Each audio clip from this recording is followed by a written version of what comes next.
എന്ത് ബിസിനസ് തുടങ്ങണം എന്ന് ചിന്തിക്കുന്നവരോട് ഒരു വാക്ക്. പ്രധാനമായിട്ടും നിങ്ങൾ ചെയ്യാൻ ഉദ്ദേശിക്കുന്ന ബിസിനസ്സിന് കസ്റ്റമർക്ക് ആവശ്യമുള്ളതാണ് എന്ന് കൃത്യമായി മനസ്സിലാക്കി അതിനെപ്പറ്റി പഠിച്ചതിന് ശേഷം മാത്രം തുടങ്ങുക എന്നാണ് ആദ്യത്തെ പ്രധാനപ്പെട്ട കാര്യങ്ങളിലൊന്ന്. പഠിക്കാതെ, ചിന്തിക്കാതെ, ആലോചിക്കാതെ ഒരിക്കലും ഒരു കാരണവശാലും നമ്മൾ സ്വന്തമായിട്ട് ഇൻവെസ്റ്റ് ചെയ്തൊരു ബിസിനസ്സിലേക്ക് എടുത്തു ചാടരുത്.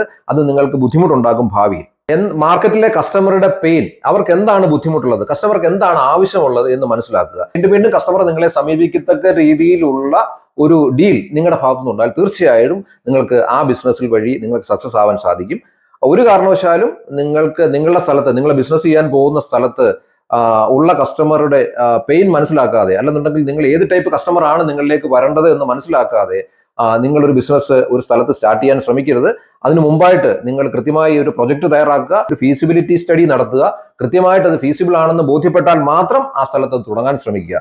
അല്ലാത്ത പക്ഷം നിങ്ങൾക്ക് തുടങ്ങുന്ന സമയം തന്നെ നിങ്ങൾ സ്ട്രഗിളിലേക്ക് പോകും. നിങ്ങൾ മുടക്കിയ പൈസയൊക്കെ ബുദ്ധിമുട്ടിലേക്ക് പോകാനുള്ള സാധ്യതയുണ്ട് വരുന്ന. അല്ലെന്നുണ്ടെങ്കിൽ ആ ടൈമിലി അത് കിട്ടാതെ വരുന്ന ഒരു സാഹചര്യത്തിൽ കൂടി നിങ്ങൾ കടന്നു പോകാം. അപ്പൊ അതുകൊണ്ട് വളരെ ശ്രദ്ധിക്കുക. ഒരു ബിസിനസ് തുടങ്ങുന്നതിന് മുമ്പായിട്ട് ഈ കാര്യങ്ങളൊക്കെ ചിന്തിച്ച് മനസ്സിലാക്കിയതിന് ശേഷം മാത്രം ആ ബിസിനസ്സിലേക്ക് ഇറങ്ങുക. Thank you.